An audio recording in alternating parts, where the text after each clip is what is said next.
താലഭഞ്ജികകൾ കൈകളിൽ കുസുമതാലമേന്തി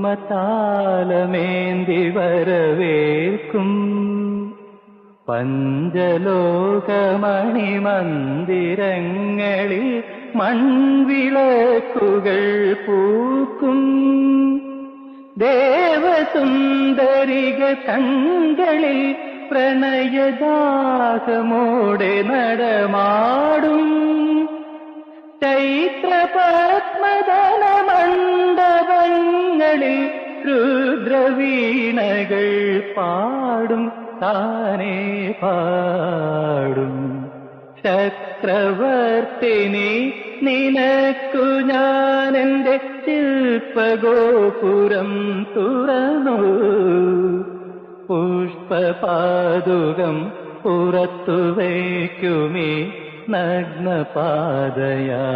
അകത്തു വരൂ.